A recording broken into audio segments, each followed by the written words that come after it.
Hello, welcome back to the channel. I'm Damo, and on today's video I thought we'd introduce you to the new Pedal Loud fleet member, the Mark III Mazda MX5. Quite a low-key video today. We've bought the Mark III Mazda MX5. If you didn't already know, if you didn't follow us on Instagram, take a look on there. This ultimately, in the order of the cars that we now have in the fleet, replaced the Audi A4 Avant, which is now gone. Largely because we have a Merc there as our family car, and we've got a couple of cars in the garage, which you may know if you watch our other videos on the channel. If you don't, welcome to the channel. This is Pedal Loud. Got a few cars and we kind of look at them a bit closely, do reviews, do work on them sometimes, and modifications and things like that. Anyway, what we thought we'd do today was just take it easy, try and get things mostly in one take, give you a close-up look at this Mazda MX5. It's a Mark III, it's the 2-litre version, it's the Roadster Coupe, which means you get this, we used to call them tin top hardtops, but it's not a tin top, it's actually plastic. That's a glass rear screen on there, heated rear screen, that's what they came with. And yeah, it's essentially a plastic roof. But yeah, we like that in betweenness of having the roof off and the roof up, and it's still looking like a kind of like a coupe, kind of like that. It takes as well 12 seconds for that roof to drop all the way down. We'll try that in a minute. So this car came with 2 keys. It's 2008, it's got 65,000 miles. It's got a unlock button. Let's jump inside. It's a bit dirty. We're using it at the moment, which is good. That's what cars are all about, right? Let's jump in.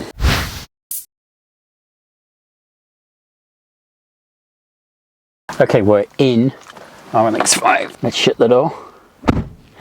So the first thing you'll notice, if you've never been in a Mazda MX5, depending on your height largely, is it's very cozy inside here, and that's a polite way of saying small. I think it's very, very tight. I got in here, we've owned an MX5 before, a Mark I, a long time ago now, and I mean it was small, right, but I don't ever remember it feeling, maybe it's just my age perhaps, but anyway, in here it's tight. I'm 5'10".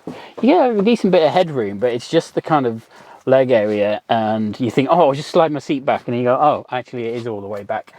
Yeah, so it's a bit tight in here. MX5 is renowned and synonymous for being a driver's car. They make a big deal, if you look at the literature, about man and machine working as one, and that's very cool.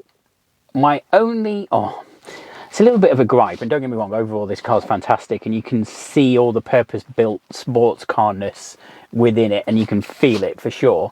But I do feel this driving position, for me anyway, I feel like I'm sitting a little bit high up.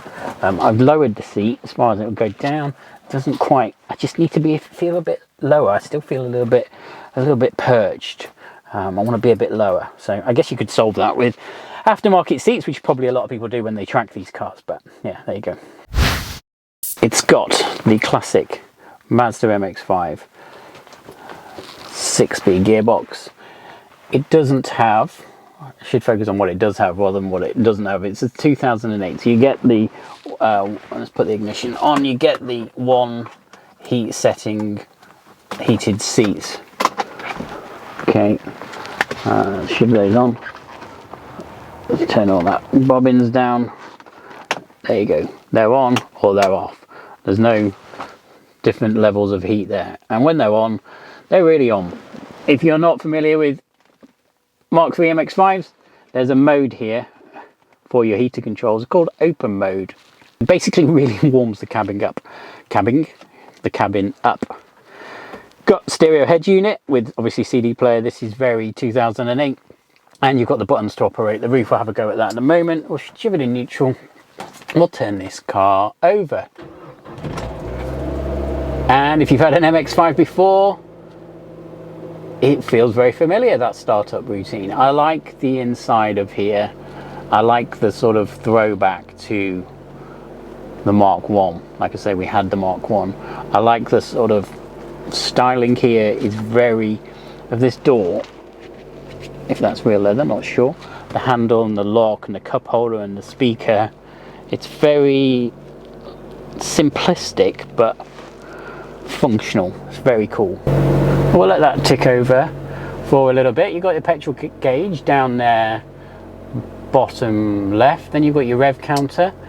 You've got your oil pressure, top center, speed, and down there you've got engine temperature.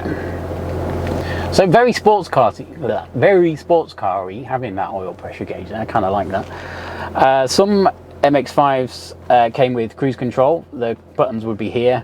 I think pretty much all of them, I don't think I've seen one without it, come with the steering wheel controls for the radio. Most come with the 6-speed gearbox, or this 2 litre certainly does, or I believe it was possible to get a 5-speed manual. And they also did, there aren't many, there were a few around automatic as well, which put the old paddle shifters there too. The buttons for the windows, there you go, are located there, not on the door. Oh, full auto. You even get electric mirrors. Seems, coming from a Mark 1 years ago, quite a luxury to have that. Well, there you go. There is a slidey door there to reveal cup holders, and then in here you've got more little cubby space, and down here the all-important petrol flap release pull. So you pull that and the petrol flap releases. You also get this tiny little wind deflector which folds down or goes back up. That is where the roof stores, behind the seats. So there is no, one of the USPs with this car, there's no loss of boot space when the roof's down. Okay, talking of the roof, let's give it a go. So the only manual part is you have to push this button and pull this lever to unhook it. See, that invokes this red light here. You push and hold this button and off it goes.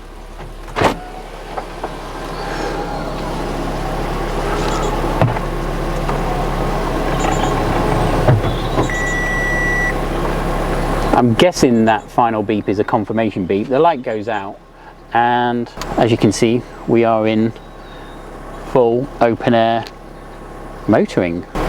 Another little plus point, which obviously you don't really need if the roof's down, but this car, and I think most of them as well, came with air conditioning, which again, if you're an old school MX5 owner, that is wow. Right, let's put that roof up again, press and hold this, and count to 12, apparently 12 seconds, need counting, and there we go, we're locked in.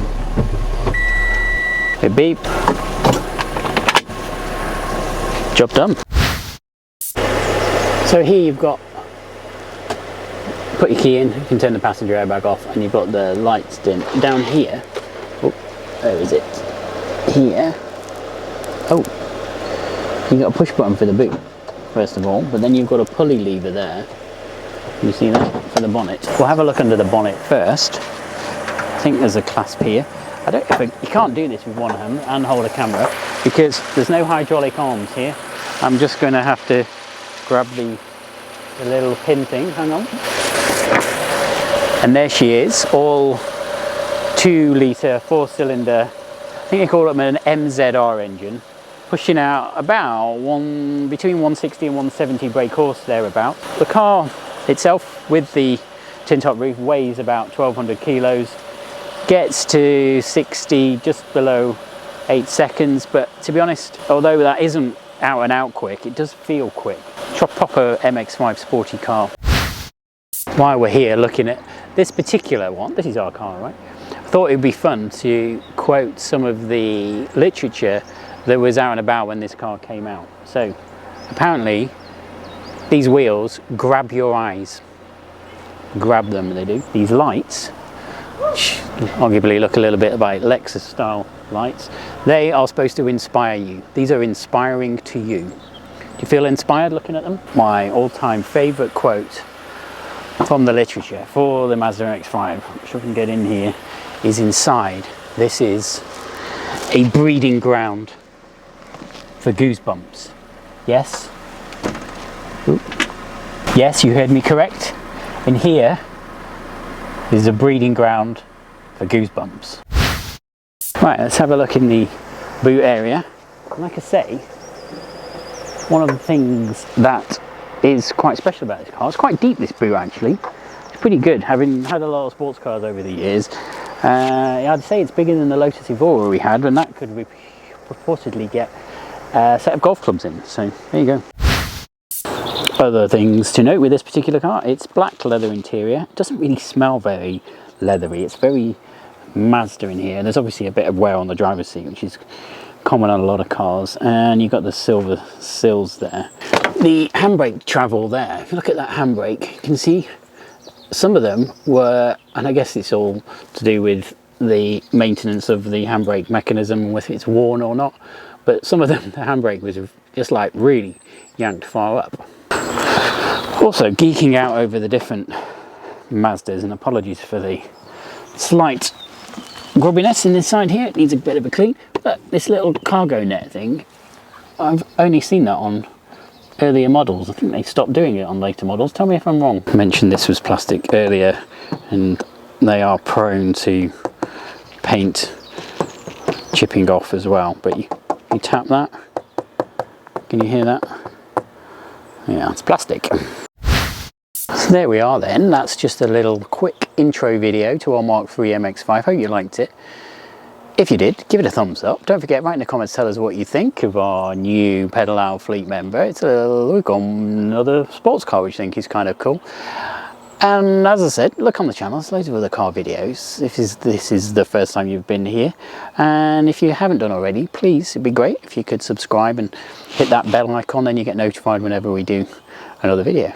We'll see you again next time. Thanks for watching. Cheers.